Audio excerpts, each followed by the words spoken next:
Nous allons voir la différence entre les surfaces et volumes dans une composition florale.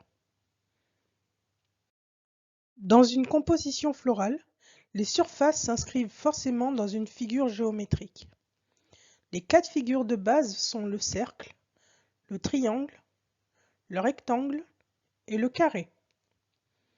Lorsque l'on évoque une surface, on se place dans un référentiel en deux dimensions, c'est-à-dire entre rapport, largeur et longueur.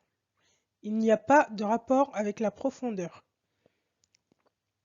La maîtrise des surfaces des végétaux en art floral permet de valoriser et de jouer avec les reliefs et les formes dans vos compositions.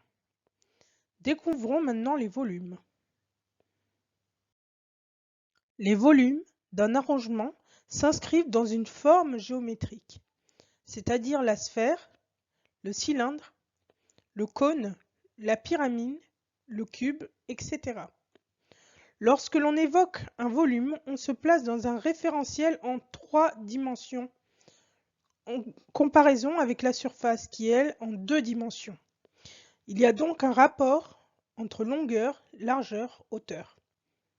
Soit, dans un arrangement floral, il est indispensable de visualiser la forme, voire même de la dessiner, pour savoir à l'avance comment fleurir celle-ci.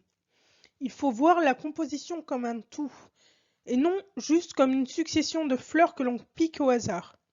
Il faut remplir la surface de base, la forme, mais aussi le volume. On peut jouer entre les deux. Vous devez avoir une vision parfaite de la composition finie.